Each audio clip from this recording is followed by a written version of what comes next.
OH cinema நேயர்களுக்கு வணக்கம். இதயம் ஒரு கோயில், அதில் உதயம் ஒரு பாடல், இதில் வாழும் தேவி நீ. இந்த பாட்டை கேட்காம இருப்பீங்களா? எல்லாருக்கும் பிடிச்ச பாட்டு. காலத்தை கடந்து மக்களுடைய உள்ளங்களை வாழ்ந்துகிட்டு இருக்கக்கூடிய பாட்டு. இசைஞானி இளையராஜாவினுடைய இசையமைப்பில் இந்த பாடல் எந்த அளவுக்கு மகத்தான வெற்றி பாடலாக அமைந்தது அப்படின்ல. இதில் ஆச்சரியமான ஒரு விஷயம் என்னென்னா, இந்த பாடலை எழுதியவர் இசைஞானி இளையராஜா. இது இசைஞானி இளையராஜாட்ட இந்த கேள்வியை ஒருத்தர் கேட்குறாரு. நீங்கள் படத்துக்கு மியூசிக் பண்ணதெல்லாம் ரைட்டு, எத்தனையோ படங்களுக்கு மியூசிக் பண்ணியிருக்கீங்க, காலத்தை கடந்து நின்றுட்டு இருக்கீங்க, 1000 படங்களுக்கு மேலே இசையமைச்சு குடிக்கிட்டி பறந்துக்கிட்டு இருக்கீங்க, உங்களுக்குன்னு பேர் புகழ் இதெல்லாம் வாங்கி நிகரற்ற இசையமைப்பாளர் அப்படின்ற அளவுக்கு வரலாறு புரிந்து அதெல்லாம் ரைட்டு. பாடலாசிரியராக நீங்கள் இப்போ எழுதணும், பாட்டு எழுதணும் அப்படின்ற மாதிரிலாம் எண்ணம் உங்களுக்கு எப்படி வந்துச்சு? அப்படிப்பட்ட முயற்சியில் நீங்கள் எப்படி இறங்குனீங்க? முதல்ல ஆரம்பம் எப்படி அப்படின்ற போது இளையராஜா சொல்கிறாரு.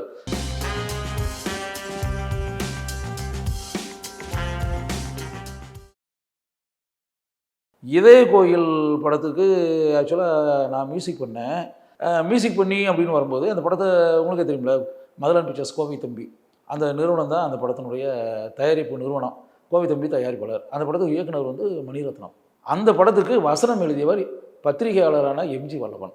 எம்ஜி வல்லவன் தைப்பொங்கல் அப்படின்ற பேரில் அவரே படம் டைரக்ட் பண்ணியிருக்காரு. ஃபிலிமாலயா பத்திரிகையினுடைய ஆசிரியர். இளையராஜா மியூசிக்கில் ஏற்கனவே நிறையா பாட்டெல்லாம் அவர் எழுதியிருக்காரு. அப்படி வச்சுங்களேன். அது சோலை குயிலே காலை கதிரே அந்த பாட்டு அவர் எழுதினதான். மீன்கூடி தேரில் மன்மதராஜன் ஊர்வலம் வருகின்றார், அது அவர் எழுதின பாட்டு தான். தீர்த்தக்கரை தனிலே செண்பக புஷ்பங்களே, அது அவர் எழுதினதான். அதெல்லாம் எம்ஜி வல்லவன் சார் எழுதினது. எம்ஜி வல்லவன் சார் எனக்கும் அவருக்கும் எந்த அளவுக்கு நெருக்கம் அப்படின்னு ஃபிலிமேலயா பத்திரிகையினுடைய ஆசிரியர் அவர். அந்த பத்திரிகையினுடைய இணை ஆசிரியர் நான். உதவி ஆசிரியராக நான் வல்லவன் சார்கிட்ட பணியாற்றி அப்படின்ட்டுல. அப்போ வல்லவன் சாரும் நானும் டெய்லி மீட் பண்ணுவோம்ல பத்திரிகை ஆஃபீஸில். அப்படிலாம் அதெல்லாம் அது ஒரு காலம் அப்படி வச்சுக்கோங்களேன். இப்போ இதய கோயில் படத்துக்கு இளையராஜா மியூசிக்கில் பாட்டு அப்படின்னு வரும்போது வல்லவன் சார்கிட்ட இளையராஜா டியூன் போட்டு கொடுத்துட்டு வல்லவன் தான் அந்த பாட்டை எழுதணும். வல்லவன் சார்கிட்ட இளையராஜா சொல்லி சுச்சுவேஷனை சொல்லி இதுக்கு பாட்டு எழுதுங்க அப்படின்னு. என்ன அப்படின்னா, கதாநாயகியை பார்த்து கதாநாயகன் பாடணும். கதாநாயகிகிட்ட ஏதோ சில விஷயங்கள் தன்னுடைய காதல் இந்த விஷயத்தெல்லாம் சொல்லி அப்படின்ற மாதிரி கதாநாயகன் பாடணும். ஆனால் சுற்றி வேறு ஆளுகள் நிறைய பேர் இருக்காங்க. ஆனால்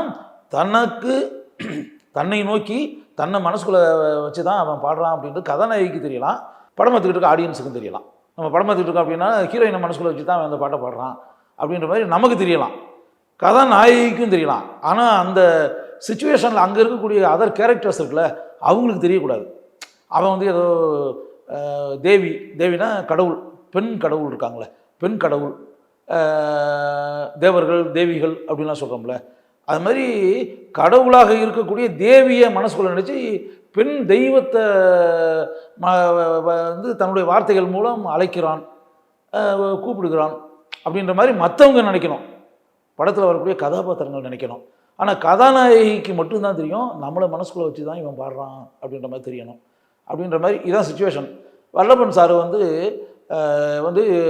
தென்றலில் தென்னங்கீற்று அவர் எழுதின வரி ஃபஸ்ட்டு பல்லவி, தென்றலில் தென்னங்கீற்று அப்படின்னு இந்த பேட்டர்னில் எனக்கு எழுதியிருக்காரு Vallavan sir. Ilaiyaraaja was not impressed. பல்லவி வல்லவன் எழுதின பல்லவியெல்லாம் அப்படியே ஃபுல்லாக பார்த்துருக்காரு. பார்த்தோன்னே அந்த எந்த லைன்ஸுமே இளையராஜாவுக்கு திருப்தி உண்டாகலை. அந்த மேட்ரு சரியாக கன்வே ஆகலையே மிஸ்டர் வல்லவன்.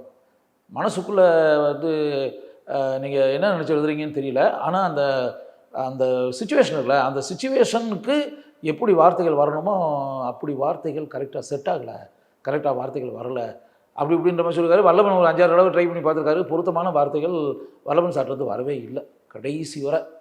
அதுக்கு பிறகு தான் இளையராஜா என்ன பண்ணியிருக்காருன்னா, சரி டைம் ஓடிக்கிட்டே இருக்குது, நம்மளே போட்டு என்னத்தையா ஒரு லைனை எழுதுவோம் அப்படின்ட்டு இதயம் ஒரு கோயில், அதில் உதயம் ஒரு பாடல், இதில் வாழும் தேவி நீ அப்படின்ட்டு இளையராஜா எழுதிட்டார். இளையராஜா திரைப்பட பாடலாசிரியராக உதயமானது இப்படித்தான் அப்படின்னு வச்சுங்களேன். இளையராஜாவே அதை தன்னுடைய ஆட்டோபயோகிராஃபி அதில் அவரே எழுதியிருக்காரு. இளையராஜா எழுதியிருக்காரு, நான் ஏன் பாடலாசிரியர் அப்படி இப்படின்ற மாதிரி விட்டுறேன். நான் மனசுக்குள்ளே பிளான்லாம் ஒன்றும் போடலை, பாடலாசிரியராக ஆகணும்னு நினைக்கல, பாட்டு எழுதணும்னு நினைக்கல. அந்த பாட்டையே எழுத வேண்டியதே எம்ஜி வல்லவன். அவர் ஏற்கனவே என் மியூசிக்கில் ஒரு பாட்டெல்லாம் எழுதியிருக்காரு. அவர் தான் எழுதணும், அந்த படத்துக்கு வசனகர்த்தாவும் அவர் தான். அதனால் அவர் எழுத வைக்கலாம்னு சொல்லிட்டு கம்போசிங்லேயே அவர் என் முன்னாடியே வந்து உட்காந்துக்கிட்டு இருக்காரு. அவர்கிட்ட ஒரு அரை மணி நேரத்துக்கு மேலே சுச்சுவேஷன்லாம் சொல்லிவிட்டு டியூன்லாம் போட்டு கொடுத்துட்டு பல்லவியெல்லாம் இது பண்ணி அப்படின்னா அவர் திருப்பி எழுதிட்டே இருந்தார். 5-6 தடவை இருந்தார். எதுவுமே அந்த படத்துக்கு எப்படி வரணுமோ அப்படி வரல. அவர்கிட்ட அந்த வார்த்தைகள் சரியாக செட் ஆகலை, வரல. அப்புறம் ஒரு ஸ்டேஜில் அவரே சொல்லிட்டாரு, என்ன சார் இது நான் எவ்வளோ ட்ரை பண்ணி பார்க்குறேன், கரெக்டான வார்த்தைகள் வந்து கரெக்டாக வரலையே அப்படி இப்படின்ற மாதிரிலாம் வல்லபனே சொல்லிட்டாரு. சரி டைம் ஓடிக்கிட்டே இருக்குது, அப்படி சும்மா உட்காந்துக்கிட்டு மாறி பேசிக்கிட்டே இருந்தேன், என்ன பிரயோஜனம் அப்படிங்கும்போது நான் வந்து என் மனசுக்குள்ளே டக்குன்னு தோணுச்சு, டக்குன்னு இந்த லைனை போட்டேன். கரெக்டாக இருந்துச்சு. படத்தில் வந்து கன்வே ஆரம்பிச்சு. இப்போ மணிரத்னம் அதை கேட்டு அப்படிங்கும்போது அருமையாக இருக்கே, அந்த சுச்சுவேஷனுக்கு ஏற்ற மாதிரி இருக்குது. சுச்சுவேஷனை நம்ம என்ன சொல்லணும்னு நினைக்கிறோமோ அது இந்த பாட்டு வரியில் வந்துருச்சு. கதாநாயகன் இப்படித்தான் பாட வேண்டும், கதாநாயகிக்கு தான் என்ன கூறணும்னு சொல்லி நினைக்கிறானோ அதை பாடலின் மூலம் வெளிப்படுத்தி அப்படின்னும்போது அருமையான வரிகளை நீங்கள் போட்டிருக்கீங்க. இதையே நம்ம வச்சுக்கிடலாம். இதுக்கு மேலே ஆல்டர்னேட்டிவாக இதுக்கு இன்னொன்று மாறி எழுதிக்கிட்டு அப்படி இப்படின்ற மாதிரி அது வேண்டாம், இப்படியே இருக்கட்டும் அப்படின்ற மாதிரி சொல்லிட்டாங்க. அது பிறகு அந்த பாடல் வந்து ரெக்கார்ட் ஆகிடுச்சு, ஒளிப்பதிவு ஆகிடுச்சு. அது படத்தில் வந்து அந்த படத்துக்கு வந்து இப்போ எந்தளவுக்கு சூப்பர் ஹிட் பாடல் அது அப்படின்றது நமக்கு தெரியும். படம் பார்த்துக்கிட்டு இருக்கோம் மனசில் காலத்தை கடந்து இத்தனை வருஷத்துக்கு பிறகு கூட இதய கோயில் திரைப்படத்தில் இடம்பெற்ற அந்த பாடல் எப்படி உங்களுடைய உள்ளங்களில் நிரந்தரமாக வாழ்ந்து கொண்டு இருக்கிறது அப்படின்னு தெரியும். அதில் மோகன் கதாநாயகனாக நடித்த அந்த திரைப்படத்தில் மோகன் எந்த அளவிற்கு இன்வால்மெண்ட்டோடு ரசித்து அருமையாக ஏதோ அவரே பாடுறது மாதிரி லிப் மூமெண்ட்டு எக்ஸ்ட்ரானரியாக கொடுத்து அந்த பாடல் எந்த அளவுக்கு சூப்பர் ஹிட் ஆச்சு. அந்த சூப்பர் ஹிட் ஆனதுக்கு இன்னொரு காரணம் மோகனுடைய இயல்பான அந்த சிங்க் லிப் மூமெண்ட் அப்படி கரெக்டாக சிங்க்ரைஸ் ஆகி அப்படின்னு இருக்குல்ல, அவரே பாடுவதை போல் மோகனே நல்லா பாடுவார். அவரே தனியாக வந்து அவரே பாடினார் அப்படின்னா அவருக்கே நல்ல இசை ஞானம், இசை அறிவு உள்ள கதாநாயகன் அவர் அப்படின்னு சொல்லிட்டு இந்த பாட்டை வந்து மோகனே பல தடவை நான் நேரில் இருக்கும்போதே எத்தனையோ தடவை பாடி காமிச்சிருக்காரு. பாடி காமிச்சு அப்படியே நானே ரசித்து அதை கேட்டிருக்கேன். நானே மோகன்கிட்ட சொல்லியிருக்கேன், படம் பார்க்கும்போதே கிட்டத்தட்ட நீங்களே பாடுற மாதிரி இருக்குங்க, அந்தளவுக்கு அருமையாக இருக்குது அப்படின் மாதிரி மோகன்கிட்ட நானே சொல்லியிருக்கேன் அப்படின்னு வச்சுக்கோங்களேன்.